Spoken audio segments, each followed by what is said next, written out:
Sunday చర్చికి వెళ్ళట్లేదు ఏంటి బాబు అని ఒక యంగ్ పర్సన్ని అడిగాను. ఈ లెంట్ డేస్ 40 రోజులు నేను ఎన్వి అంటే చేప, మాంసం లాంటివి ఏవి తినను. ఫుల్‌గా 40 రోజులు అలా గడుపుతాను నాన్ వెజ్ తినకుండా. అంటే సండే చర్చికి వెళ్ళకపోయినా పర్వాలేదు కానీ ఇలా పాటిస్తే మంచిదని అతని ఉద్దేశం. అదేవిధంగా ఒక ఆమెకి, అమ్మ నువ్వు ఒంట్లో బాగలేదంటే ఎలాగా, నీకోసం వాళ్ళు ప్రార్థన చేస్తున్నారు, వీళ్ళు ప్రార్థన చేస్తున్నారు అనుకోవద్దు, నువ్వు కూడా స్వయంగా ప్రార్థన చేసుకోవాలి.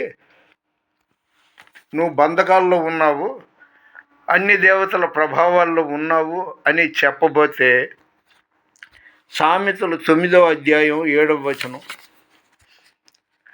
భక్తిహీనులను గద్దించువానికి అవమానమే కలుగును,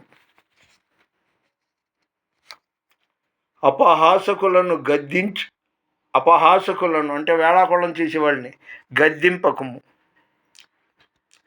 నీవు గద్దించిన ఎడల వారు నిన్ను ద్వేషించెదరు.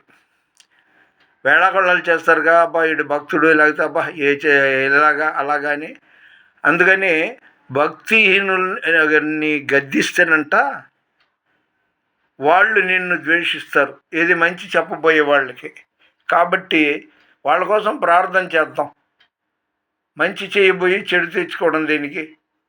ఒకళ్ళకేమో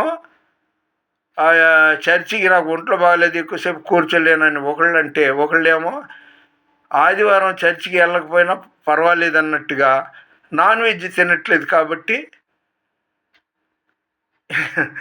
ఇది పరిస్థితి. దయచేసి లైక్ చేయండి, షేర్ చేయండి, సబ్స్క్రైబ్ చేయండి. ఏంటో మంచి చేదుగా ఉంటుంది, కషాయం చేదుగా ఉంటుంది, కానీ కషాయం వల్ల ఏంటి, అనారోగ్యం పోయి ఆరోగ్యం వస్తుంది. ప్లీజ్ లైక్ చేయండి, షేర్ చేయండి, సబ్స్క్రైబ్ చేయండి. God bless you. దేవుని పరిచర్లో మీ రత్నం ఫ్రాన్సిస్.